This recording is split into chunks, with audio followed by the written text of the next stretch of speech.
Okay, so the first step in seeing how to incorporate Firebase into a backend is going to be to actually set up a backend. So we're going to do this using Express, and essentially what we're going to do is move all of this front-end code into its own folder. Okay, so we'll create a new folder here called frontend, and basically just copy and paste everything that was just directly inside the root directory here into this front end folder, and that'll just make it a little bit easier for us to keep things organized and to work on everything simultaneously. So to create a backend now, what we're going to do, and this is just going to be a basic Express server setup process, what we're going to do is we're going to create a new folder called backend. Right? You can call it server if you want, or whatever else you want to call it, that's fine.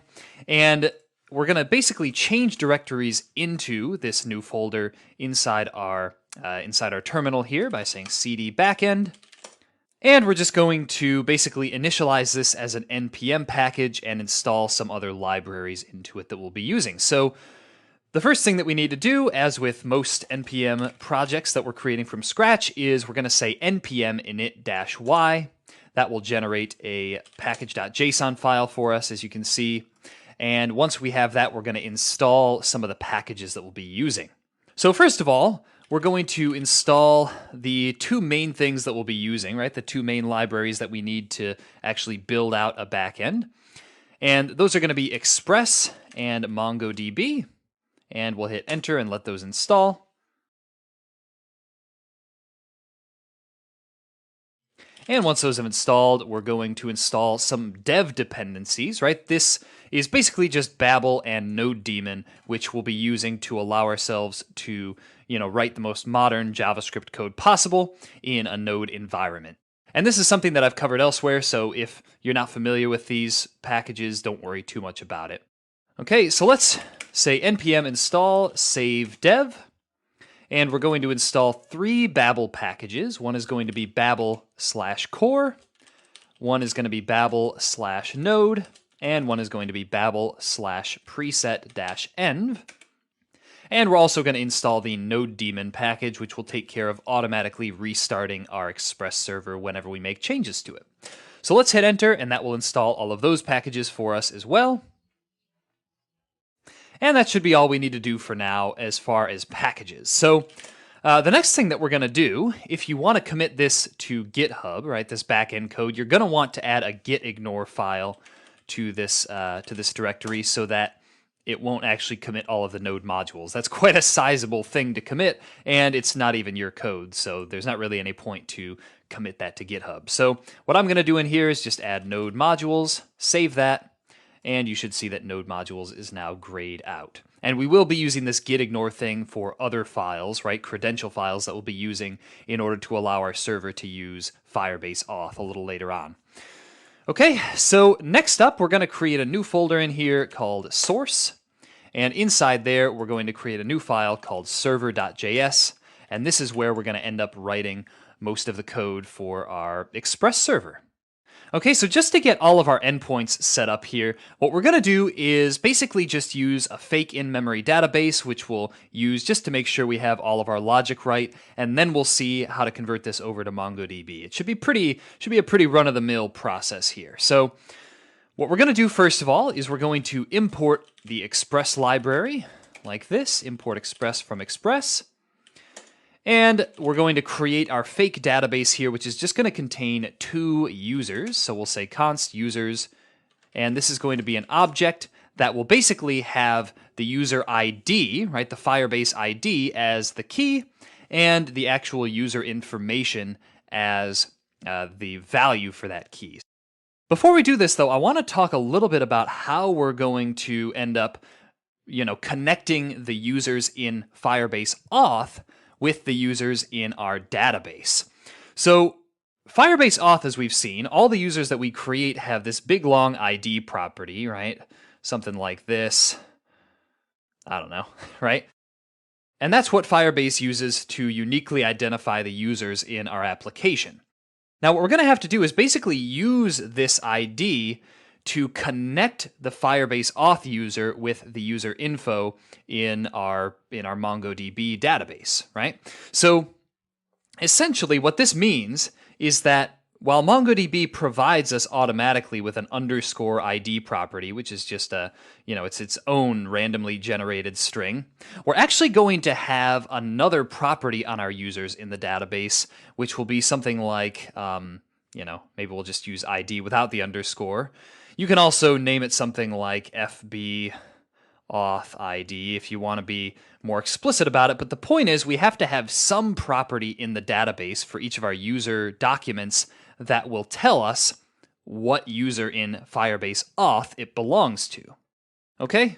Now, to basically simulate this in our fake database here, all we're going to do is just, as I said, have the Firebase ID as the key and the user information as the value for that key. Okay, so first of all, let's open up our Firebase console for this project and go to authentication. And what we're going to do, right, I have quite a few user objects in here. I'm just going to use sean@gmail.com and sean2@gmail.com. Okay, so all we need to do here is copy the UUID for each of these users, right, just these two. And basically, we're just going to put those inside of here. Going to paste that long string. And as far as the information that we're going to be storing for our users, let's just store things like their name, right? We currently don't have the user's actual name. We've only been displaying their email address. So I'll say something like Sean Wassell. And we'll also store, like a user bio. Okay, so I'll say, I like to program.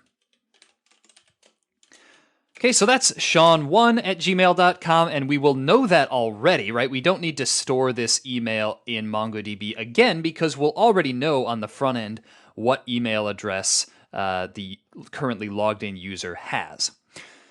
So let's do the same thing now with Sean2. I'm going to paste this key in here, and notice that I'm putting these in quotations because these unique IDs could possibly start with a number, which wouldn't be a valid key for JavaScript objects. So for this one, we'll say name.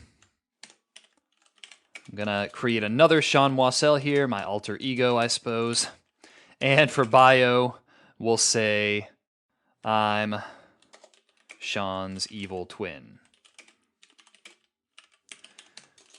Okay, awesome. So we have our sort of fake in-memory database here. Let's use this now to create all of the endpoints for our Express server.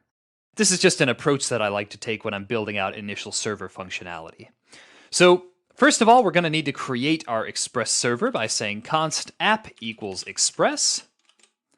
And under that, since we'll be making some post request and put requests, right, requests that have a request body, what we're going to have to do is say app.use express.json, and that will basically take care of parsing the request bodies of incoming requests for us. Don't worry about that too much if you haven't seen it, just know that we have to do it. Okay, so next thing we're going to do is create our endpoints, and this server is going to basically have 4 different endpoints, right? One for creating new users, one for reading users, one for editing users or updating, and one for deleting users. The basic CRUD operations, essentially. Okay, so for our read endpoint, which is the one we're going to create first, basically this is going to be a get endpoint that will allow us to load the information for a single user. So we'll say that the path for this will be /users/user ID. Oops, there we go, user ID. Pretty straightforward. And for the create endpoint, we're going to make that a post request to /users. Okay, and this request is going to have to include the auth ID of the user as well as the information that they want to create their account with. Okay, so that'll look something like, I'm just going to draw it up here, that'll just have the user's ID, which will be that Firebase ID, and it'll also have like a user info property which contains their name, their bio, etc. Okay, so that's what the body of this post request is going to look like. We're also going to have an update endpoint, which will be a put endpoint, and the path for that will be /users/user ID. This will be the ID of the user that we want to update, and that also is going to contain a similar body, just without the ID. Okay, so it'll contain, I don't know, maybe it'll contain like an updates property, which contains updates that we want to make to the user's name and bio. And last but not least, we're going to have a delete endpoint, which will allow us to delete a user's info from our database. So that's going to be delete /users /user ID, and of course this user ID is the ID of the user we want to delete. Okay, so that's our basic game plan with our endpoints for our server. Let's get started creating those. So let's do our get endpoint first. For this one, we're going to say app.get. The path, as I said, is going to be /users /user ID. The callback here is going to be request response. And right now, since we have this fake database, all we need to do is basically say const user ID and get that from the request parameters. And we're going to get the user from our fake database by saying const user equals users user ID. Okay, this will be what we end up replacing with a MongoDB query later on. Okay, so now that we have the user, we're just going to check and say if user, then response.json, and send that user back to the client side. Otherwise, if the user doesn't exist, we're going to want to send back a 404 status code. So we'll say response.send status 404.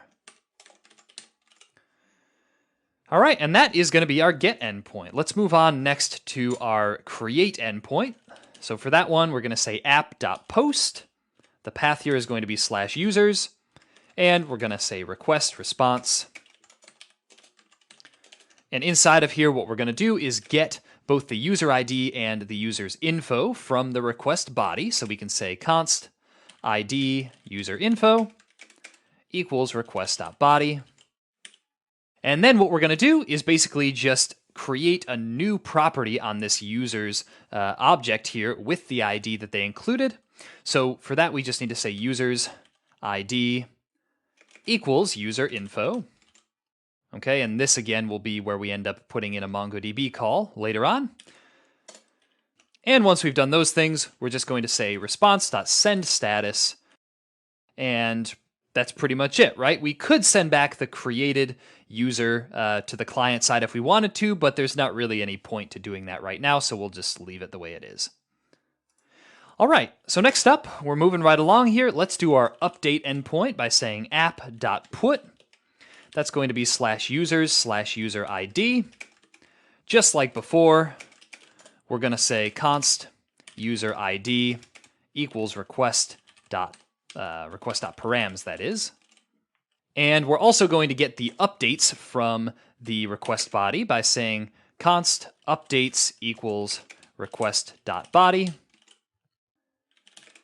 And after that, we're going to find the user with the corresponding user ID by saying const user equals users user ID. And just like we did up in our get endpoint, we're going to basically check if that user exists before we do any more logic. So we'll say if user const updated user, and we're basically going to apply these updates to the user that we got up here. So we'll say ... user and ... updates. Okay, and then we just need to basically set user's user ID to this updated user by saying user's user ID equals updated user. And we'll send back that updated user to the client side by saying response.json updated user. All right, and then just like before, in fact, we can even just copy and paste this if you like, we're going to return a 404 status code if that user doesn't exist. Okay, oops, and I just need to correct those curly braces there. And that should be all we need to do for our update endpoint. Last but not least, let's do our delete endpoint. This one's going to be pretty straightforward. We're just going to say app.delete /users /user ID and request response in the callback. And just like above, we're going to say const user ID equals request.params, const user equals users user ID. We're going to check to see if that user exists by saying if user, and if they do exist, we're going to say delete users, user ID, and basically we're going to send them back to the client side by saying response.json. That should be user. Okay, so we're sending back the deleted user to the client side. We don't have to do that, but it's something that I see done quite a bit on delete endpoints. Now, otherwise, just like before, we're going to say response.sendStatus 404 to show that that user that we're trying to delete doesn't exist. Okay, so those are our 4 endpoints. These are going to form really the foundation for learning how to incorporate Firebase auth into our application. The last thing we need to do now is we're going to make our app listen by saying app.listen. We're going to make it listen on port 8080. And for the callback, we're just going to log out to the console saying that our server is running. So we'll say server is listening on port 8080. Okay, and that's all the code that we need to write in our server.js file for now. Let's also set up some scripts so that we can run our server without having to type in a big long command. All we're going to do here is just add a dev script, which will use the node daemon package to basically start and restart our server. So the command here is just going to be node daemon --exec babel -node ./source/server.js. That will take care of running our server and automatically restarting it. Okay, so let's just test that out now, I suppose. What we're going to do is make sure you're in your backend directory, and we're going to say npm run dev and hit enter. And oops, it looks like we made a mistake here. We forgot one thing here. We installed Babel, but we forgot to actually create a Babel RC file. So inside backend, let's say .babelrc. Inside here, we're just going to say presets. And we're going to add @babel/preset-env. And if we save it now and restart our server, it should now run correctly. Okay, so we should see now server is listening on port 8080, which means that our server is correctly listening. So I hope this has been informative for you, and I'd like to thank you for viewing.